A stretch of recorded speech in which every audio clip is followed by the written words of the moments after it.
유진 피터슨이라는 목사님이 계시는데 이제 돌아가셨죠. 근데 그분의 이제 가르침을 하나의 그 문장으로 정리한 글귀를 보고 제가 오늘 설교를 언젠가는 꼭 해야 되겠다라는 마음이 좀 있었던 것 같아요. 그래서 그 글귀가 뭐냐면 그리스도인들이 종종 더 영적인 사람이 되기 위해서 인간성을 포기한다라는 글귀였어요. 그러니까 유진 피터슨 목사님의 책들을 다 읽어보시면 일관되게 가르치는 또 주장하는 내용이 뭐냐면 그 어떠한 신앙심도 인간의 그 인간성을 넘어서지 못한다라는 이야기거든요.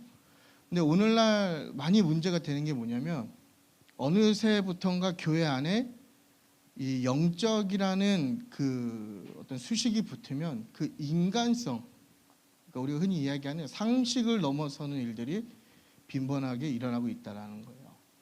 그러니까 그거를 이제 우리가 대부분 다 어떤 영적인 거 얘기하면 성령에 대해서 이야기하지 않습니까?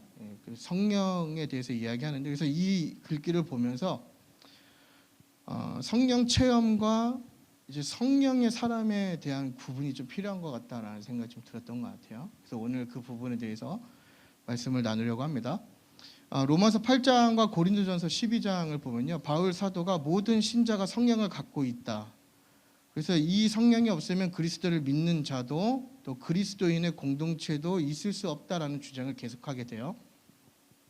그렇다면 이 바울이 기록한 이 성경을 볼 때 오늘날 저와 여러분이 신자라면, 그러니까 여기 계신 우리 모두가 신자잖아요. 신자라면 우리 모두에게 성령님이 계시다, 즉 내주하고 계신다, 이렇게 우리가 이해할 수 있을 것 같아요. 그러니까 우리가 처음 예수님을 믿고 이제 세례라는 걸 받음으로써 이제 하나님께 소속되는 그 의식을 치르잖아요. 그러면서 그 이후에 뭘 하게 되죠? 이제 성령이라고 하는, 이제 오순절 교단 가면은 그 성령 세례를 되게 강조해요. 그래서 같이 공부한 목사님 중에 제가 THM 할 때 오순절 목사님이 계셨는데, 그 성령에 대한, 성령 받았음을 어떻게 증명할 수 있는가, 어떻게 하는지 아세요, 여러분? 순복음에서는 이렇게 바로 방언 기도를 시킨대요. 이렇게다가 방언 기도합시다 했는데, 이제 그게 안 나오면 성령 체험을 못 한 거예요.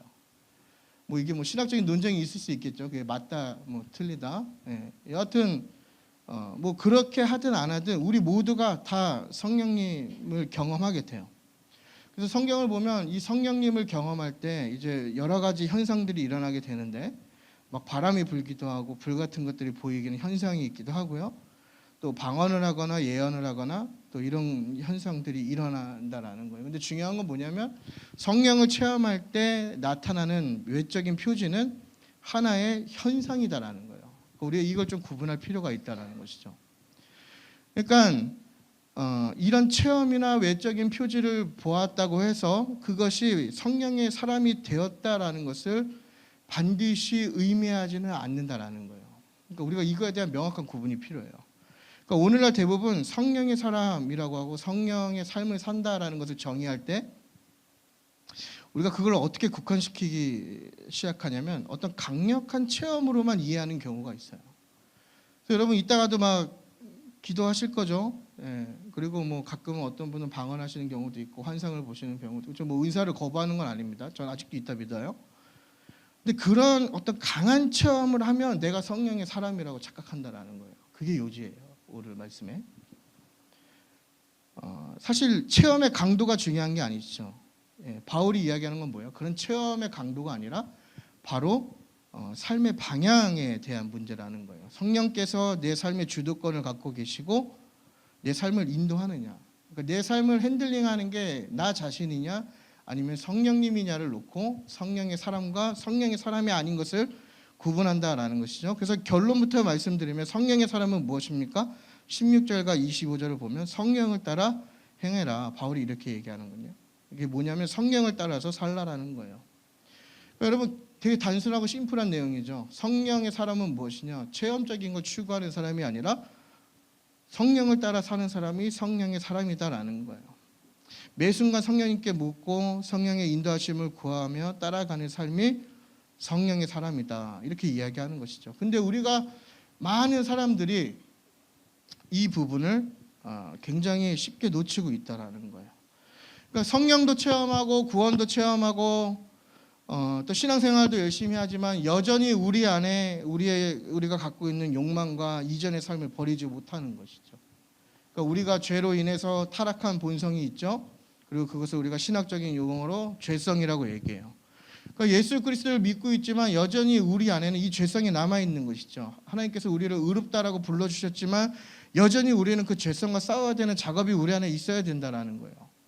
그러니까 우리 안에 선한 것이 없는 것이죠. 이미 우리는 타락했기 때문에 그래요. 오염된 것이에요. 그러므로 우리에게 나오는 생각이나 가치관이나 세계관이나 우리가 말하는 거나 행동하는 것, 또 심지어 보이지 않는 우리의 마음까지도 사실 면밀하게 살펴보면 선한 게 하나도 없다는 것을 우리가 발견하게 돼요. 그렇기 때문에 우리가 이 성령을 따라 살지 않는다면 우리는 육을 따라 사는 삶이 되는 것이고, 육을 따라 산다는 것은 무엇입니까? 우리의 본래의 모습인 추악하고 더러운 모습으로 돌아가는 거예요. 그래서 여러분도 그런 경험 많이 하시죠? 잠깐 이 긴장을 놓으면요, 어느 순간 우리가 예전의 삶으로 금방 돌아가요. 그거는 뭐 누구도 예외가 없는 거예요. 그러니까 오히려 나는 안 그럴 것 같은데, 이런 분들은 죄송하지만 신앙의 구력이 굉장히 약한 거예요. 한 번도 그런 경험을 해보지 못한 거죠.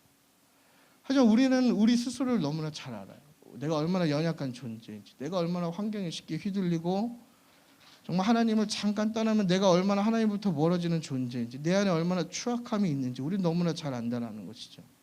그래서 바울이 16절에 성령을 따라 살지 않으면 사람은 육체의 욕심, 이게 성경에 육체의 욕심이라고 되어 있는데, 이게 다른 번역본에 뭐라고 되어 있냐면요, 저급한 본성의 욕망이라고 이렇게 번역을 해요. 그러니까 우리가 갖고 있는 것이 무엇이죠? 저급한 본성의 욕망, 그리고 인간이 육으로 산다라는 거, 그것은 그 저급한 욕망을 채우려 하기를 끊임없이 갈구한다라는 거예요. 그러니까 저와 여러분이 성령의 인도하심을 단 한순간도 받지 않는다면 우리는 자동적으로 그럼 어떤 인물이 되는 거예요? 우리의 저급한 본성의 욕망을 추구하는 삶을 살 수밖에 없다라는 것이죠. 그렇다면 본문이 이야기하는 육체의 욕망, 그러니까 성경에서 얘기하는 육체의 일이 무엇입니까? 첫 번째는 하나님과의 관계가 왜곡된다라는 거예요. 여러분, 사람은요 다 자기 중심적인 걸 갖고 태어나요. 그거는 어쩔 수 없는 순리예요. 어머니의 배에 있을 때부터 태어나는 그 순간 자기 중심성이라는 걸 갖고 태어난단 말이죠. 그렇기 때문에 본능적으로 자신에게 집착을 해요. 나를 좋아하고 나를 높이고 내가 가장 행복할 권리를 갖고 있다고 생각해요. 그렇게 생각 안 하시는 분 안 계시죠? 나는 불행해야 돼, 나는 뭐 죽어 마땅해, 나는 하찮은 존재야, 이렇게 생각하는 사람 없잖아요. 다 내가 존중받기 원하고 내가 행복하게 원하고 내가 누리길 원한단 말이죠. 그런데 너무 그것이 지나치게 되면 어리석은 삶으로 가게 되는데, 왜 그렇게 되냐면 분별력을 잃기 때문이에요. 그렇기 때문에 우리가 갖고 있는 그 지성을 바르게 사용하지 못하고 오직 자신만을 위해서 결국 하나님의 이름으로 우상을 만드는 거죠. 이게 중요한 포인트입니다. 우리가 신앙생활하면 늘 제가 여러분들께 도전하는 거고 제 스스로가 경계하는 부분이지만, 여러분, 우리가 충분히 우상 숭배자가 될 수 있다는 위험을 늘 갖고 계셔야 돼요. 그러니까 이 순간에도 여러분이 무엇을 예배하느냐,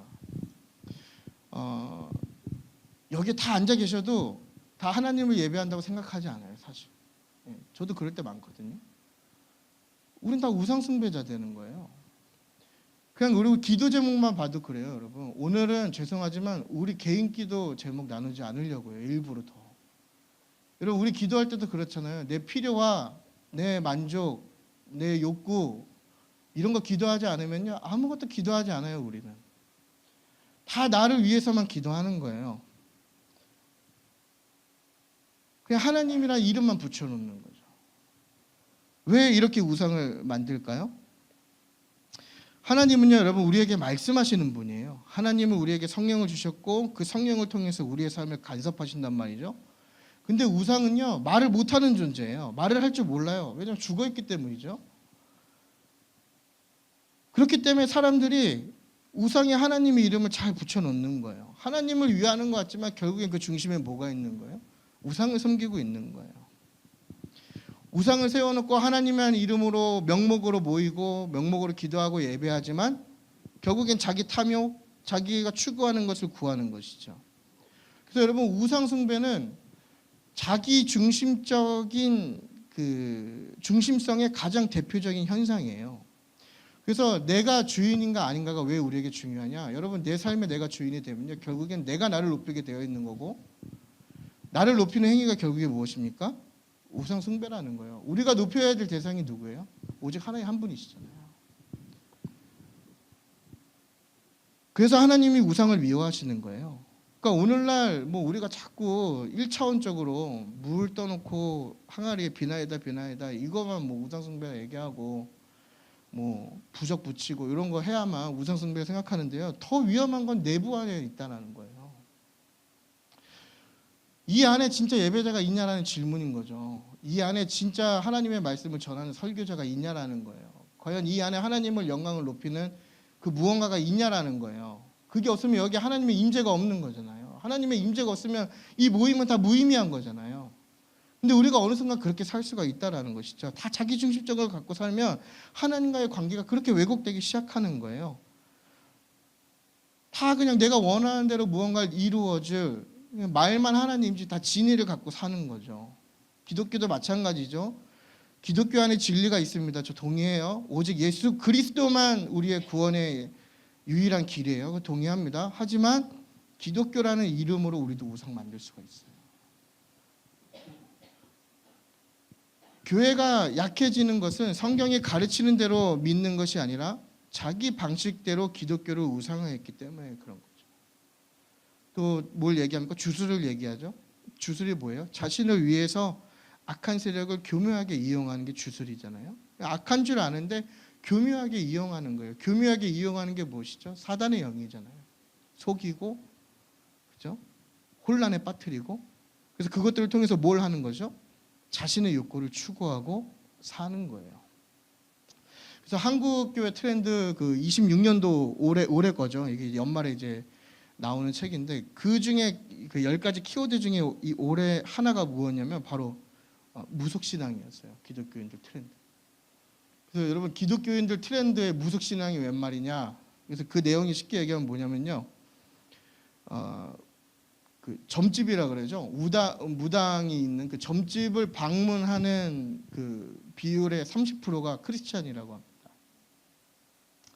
통계적으로 나온 거예요. 통계학자가 되는 거거든요. 근데 그 중에 권사님들이 제일 많대요.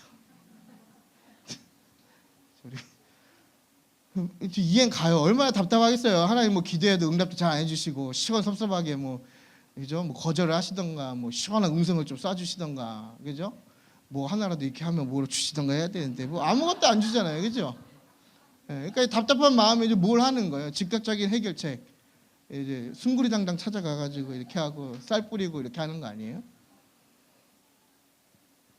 그러니까 이게 지금 교회 안에 벌어지고 있는 상황이다라는 거예요. 하나님과의 관계가 왜곡되고 있는 거, 다 자기 중심성이 오는 거고 육적인 일들이 일어나고 있는 것이죠.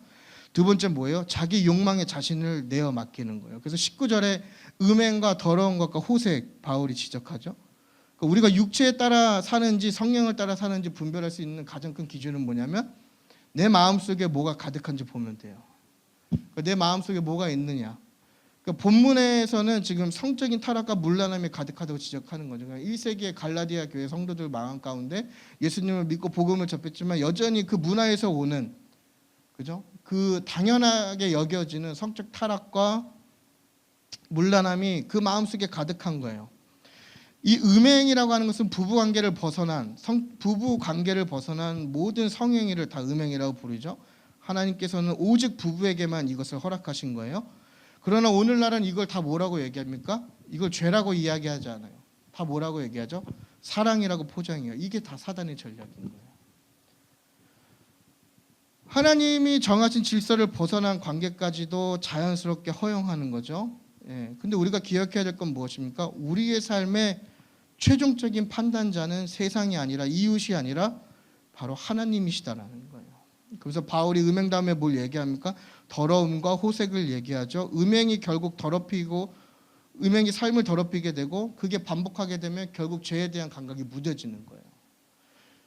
그러니까 여러분 이게 약간 그 죄에 민감한 경우 있잖아요. 그게 굉장히 복이신 거예요. 어떻게 보면 막 찔림이 있잖아요. 그죠? 내가 무언가 행동을 했을 때 막 내 안에 강력한 찔림이 있다면 아직 그 영혼은 살아 있는 거예요. 그 은혜로 여겨야 되는 거예요. 근데 계속 똑같은 반복된 죄를 짓다 보면요, 이것에 대한 죄책이 없어져요. 죄의식이 없어진단 말이죠. 그러면서 죄를 죄로 느끼지 못하고 그냥 탐닉해버리게 되는 거예요. 그러니까 이게 우리가 사는 시대의 특징이고 1세기 교회 성도들의 특징이었다라는 거예요. 근데 더 중요한 것은 이 성적인 타락이 세상의 문제가 아니라 교회 안에서도 일어나는 일이라는 거예요. 여기 청년들 많죠? 예, 더 말하지 않겠지만 여러분 스스로 거룩함을 지키십시오. 우리 다 합리적인 거 찾아요. 다 문화라 그러고 뭐 다 그런다 그러고, 하지만 다 하나님이 판단하실 문제인 것이죠. 그러니까 이게 성령을 체험했다고 해서 다 해결될 문제가 아니다라는 거예요. 여러분 여기 있는 뭐 청년들, 우리 교회뿐만 아니라 아직 많이 남아 있는 청년들이 뭐 다 성령을 뭐 체험하지 않아 가지고 뭐 그런 문제에 넘어지겠어요? 다 뭐 어떤 체험이나 은사를 갖지 않아서 넘어지겠어요? 뭐 유명한 찬양 사역자들, 뭐 목사님들 뭐 은혜를 받지 않고 신학을 몰라서 넘어지겠어요? 아니죠. 다 성령을 체험했다고 안주하고 있는 거예요. 내가 성령의 사람이구나, 이렇게. 그 순간 바로 우리가 사단의 타겟이 되는 것입니다. 그래서 날마다 우리가 성령을 따라 살지 않으면 우리가 늘 이러한 문제에 넘어질 수 있다는 것이죠. 뭐 술 취함과 방탕도 마찬가지죠. 다 자기의 삶, 하나님께서 주신 자기의 삶을 자기가 책임지고 노력해서 살려고 하는 게 아니라, 술 취하면 뭘 얘기합니까? 다 포기하는 거잖아요. 다 잊어버리고 싶고 아무런 판단을 하고 싶지 않는 것이죠. 하지만 우리가 다 알다시피 술을 아무리 많이 마셔도 우리의 삶에 아무런 도움이 되지 않는다라는 거예요. 오히려 몸도 상하고 영혼도 상하고 돈도 없어지고 시간도 헛되게 흘러갈 뿐이죠. 그러니까 육적인 일을 갖고, 그러니까 육적인 마음으로 사는 사람들은 계속해서 이런 문제에 부딪히게 되어 있다라고 바울이 얘기합니다. 그래서 마지막으로는 뭐냐면 바로 공동체의 파괴예요. 그래서 관계가 깨어지게 되는 것이죠.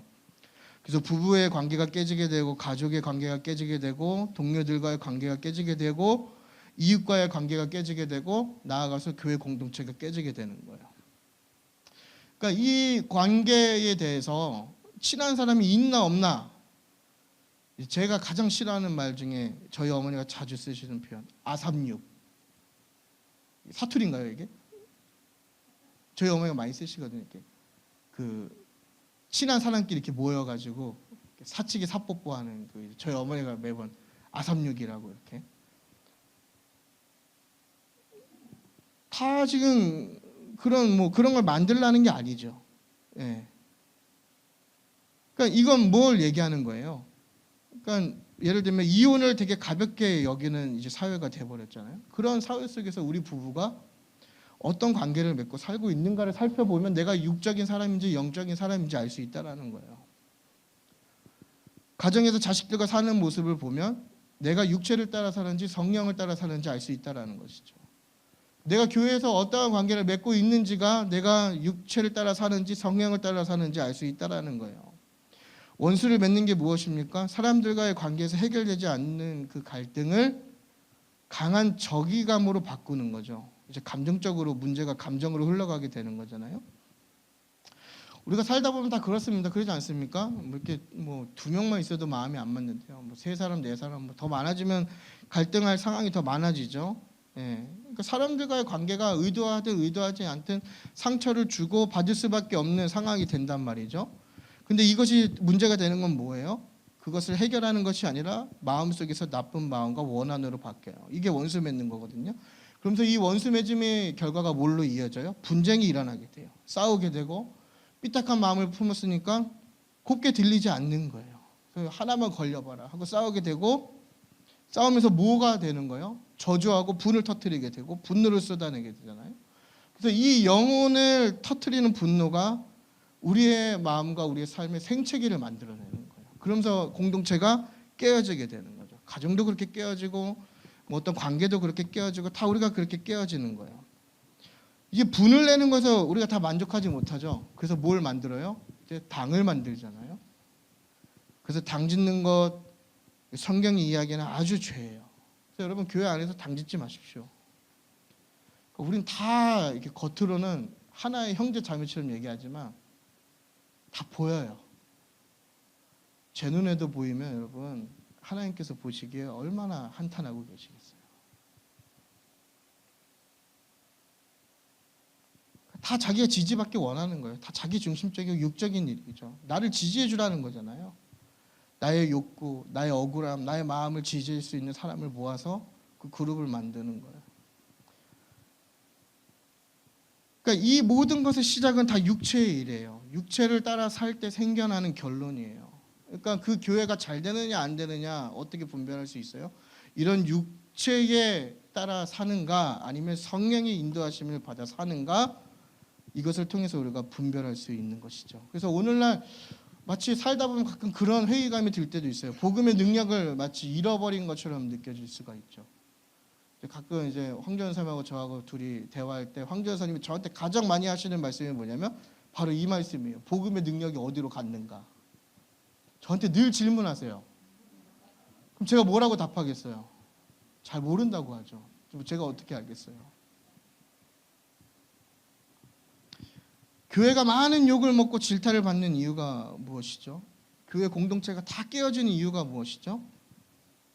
다 성도라고 이야기하지만 전혀 성령을 따라 살지 않는 거예요. 내가 내 주인이 되고 내가 결정하고 내가 말하기를 즐겨하고 내 음성을 듣기만을 원하고 내 마음대로 하길 원하고 더 나아가서 그 아주 작은 순종조차 하지 않으려고 하는 육체를 쫓는 삶을 살고 있기 때문에 이러한 상황이 벌어지게 되는 거죠. 그러니까 우리의 삶이 예수님을 알기 전에 굉장히 불쌍한 삶이잖아요. 돌아보면 그러지 않습니까? 예수님을 알기 전에도 굉장히 불쌍한 삶인데 예수를 믿는다고 말하면서 여전히 육적인 육체를 쫓는 삶을 살고 있다면 그 인생이 얼마나 불쌍한 인생인가를 우리가 한번 좀 돌아봐야 되는 거예요. 괜히 불쌍한 게 아닙니다. 하나님이 뭐라고 말씀하시죠? 하나님의 나라를 유업으로 받지 못할 것이다 이렇게 말씀하셨어요. 그러니까 예수 그리스도를 믿지만 여전히 육적인 존재로 살아가는 사람은 하나님의 나라를 유업으로 받을 수 없다라는 거예요. 그러니까 우리가 마냥 안심하고 안정감에 취해서 살아갈 수 있는 환경이 아니다라는 것을 꼭 기억해야 되겠죠. 그러나 하나님께서 성령을 통해서 우리에게 새 생명을 주셨어요. 이걸 우리가 믿어야 됩니다. 그래서 우리 내면에 그 성령을 통해서 변화가 일어나기 시작하는 거예요. 그래서 변화는 그 성령의 사람에게 나타나는 가장 큰 표지인데 이제 17절을 보면 성령과 욕망이 서로 충돌한다고 얘기를 해요. 근데 이것은 그냥 단순히 부딪히는 정도가 아니라 좀 원어적인 의미를 살리면 내적 전쟁의 실제라고 이렇게 표현할 수 있을 것 같아요. 그러니까 굉장히 치열한 전투가 지금 벌어지고 있는 거예요. 그래서 우리 안에 성령을 따라 살 것인가, 육체의 삶을 살 것인가, 새로운 삶의 양식을 선택할 것인가, 이전의 삶을 선택하고 살 것인가를 놓고 막 치열하게 싸우게 되는데 그것이 그냥 가볍게 좀 의견 충돌이나 부딪히는 정도가 아니라 이 안에 굉장히 치열한 싸움이 리얼리티하게 있다라는 거예요. 그래서 왜 그렇게 되느냐? 서로 원하는 것을 하지 못하게 하려고 한다라는 거죠. 그래서 그 C.S. 루이스의 책이죠. 그 무슨 편지죠? 아무도 안 읽어보셨나요? 스로 시작하는 건데. 아무튼 그런 책이 있어요. 제가 갑자기 기억이 안 나는데. 그 책에 뭐가 나오냐면요. 그게 나오잖아요. 사단이 일을 하기 시작할 때 예수님이 같이 일하신다고요. 그러니까 사단이 그 그리스도인을 뺏으려고 할 때 그것보다 더 강렬하게 예수님께서 영적 전쟁을 준비하신다는 내용이 있거든요. 지금 그런 갈등이 이 안에 지금 일어나고 있는 거예요. 우리 안에. 그래서 여러분 그리스도인은 갈등이 없는 사람이 아니에요. 그러니까 우리가 살다 보면 막 그런 갈등 느끼잖아요. 어떤 편의와 또 너무 지치다 보면 사실 그냥 편한 길로 가고 싶고 또 편한 선택하고 싶고 진짜 우리가 신앙이 있다면 신앙으로 위해서 특히나 어떤 불이익이나 어려움을 겪고 있다면 때로는 편하게 가고 싶은 마음이 들잖아요. 이전의 삶을 그리워하기도 하고. 근데 그런 갈등이 있다고 해서 성령의 사람이 아닌 게 아니라 갈등 속에서도 성령을 따라가는 게 바로 성령의 삶이다라고 오늘 본문이 우리에게 이야기해 주는 거예요. 그러니까 오히려 여러분들이 그 갈등을 겪고 있다면 여러분들은 살아계신 거예요. 그 영혼이 아직 살아있다라는 것이죠. 그래서 우리에게 중요한 것은 무엇이냐? 성령의 체험보다 성령을 따라 사는 삶입니다. 그래서 성령 안에서 온전히 사는 것이 바로 오늘 본문이 성경이 이야기하는 성령의 사람의 태도인 거예요. 그래서 내 안에 내주하시는 성령과 늘 교통하고 또 그분이 원하시는 대로 순종하면서 사는 것이 바로 진정한 그리스도의 삶이다라는 것을 우리가 기억해야 할 것입니다. 그리고 그것을 바울이 뭐라고 얘기합니까? 열매 맺는 삶이다, 이렇게 지금 이야기하는 거예요. 그래서 여러분 22절과 23절을 보면요, 성령을 따라 살면 어떤 일이 일어나게 되는가 이렇게 나오는데요, 다 너무나 잘 아는 9가지 열매죠. 우리 한번 읽도록 하겠습니다. 시작. 오직 성령의 열매는 사랑과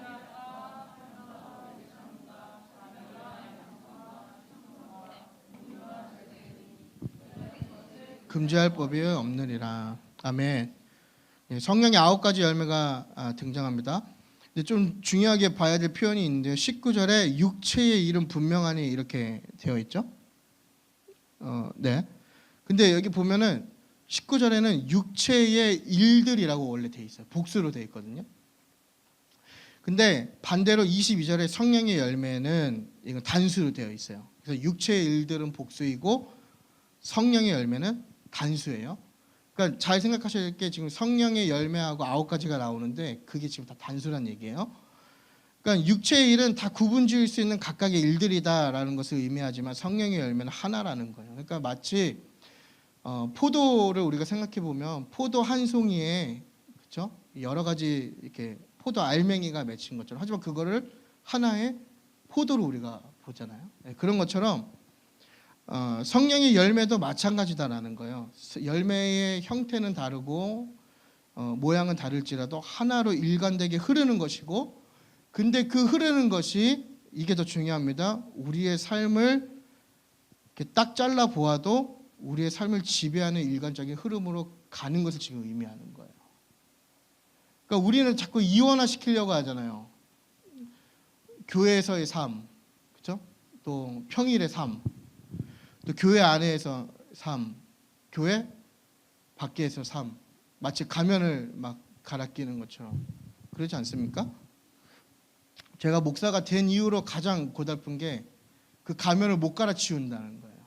그래서 오늘도 이제 저녁을 먹다가 제가 분명 밥 먹을 때 기도했거든요. 기도했어요, 제가. 근데 제 아들이 왜 기도 안 하냐고 저를 지적하는 거예요. 그래서 제가 기도했다고 얘기했어요. 그러니까 기도를 안 했다는 거예요, 첫째가. 그래서 제가 뭐라고 했는지 아세요? 나는 목사야, 제가 이렇게 얘기했어요. 그래서 제가 이겼어요, 결국. 네. 삶을 관통하는 거죠.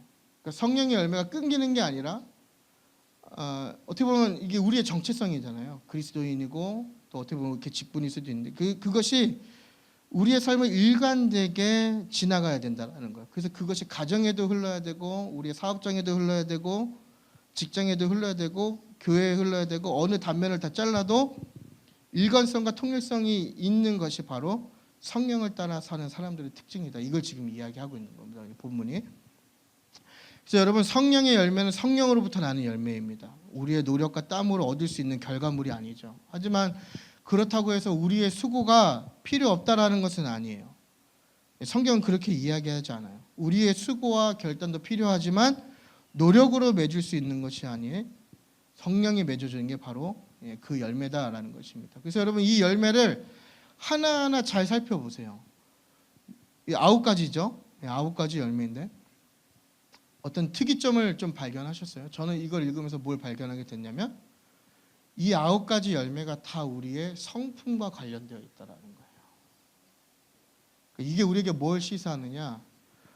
우리가 성령의 열매를 맺는 삶이라고 하면 우리는 자꾸 영적인 걸 떠올리잖아요, 그죠? 그래서 랄랄라 뚜뚜뚜도 좀 해야 되고, 보지 못하는 것도 좀 봐야 되고, 병도 고쳐야 되고, 종교생활 열심히 해야 되고, 믿음생활 열심히 해야 되고, 신앙생활 열심히 해야 되고, 말씀 열심히 읽어야 되고, 기도 열심히 해야 된다고 생각하는 게 성령의 사람이라고 얘기하잖아요. 그렇게 생각을 먼저 떠올리잖아요, 우리가 갖고 있는 편견이. 근데 중요한 건 뭐예요? 성령의 열매는 그런 것들을 이야기하는 게 아니라, 이건 제 얘기가 아니라 지금 성경이 이야기하는 거예요. 다 우리의 내적인 성숙과 관련이 있다라는 거예요.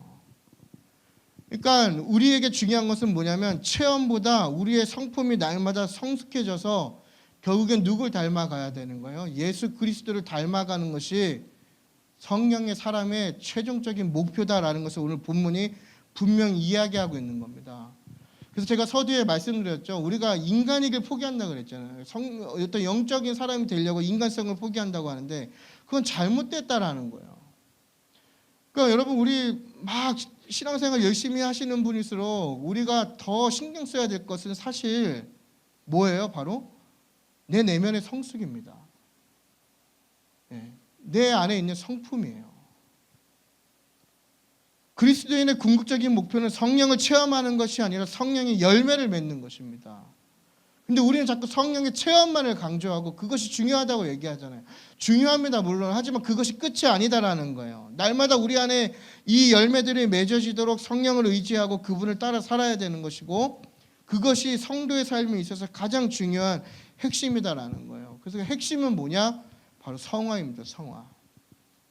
그러니까 거듭난 우리가 그냥 거듭났다고 해서 끝나는 것이 아니라 하나님 앞에 가기까지 주님의 성품을 닮아가는 것, 그것을 성화라고 우리가 신학적 용어로 얘기하지 않습니까?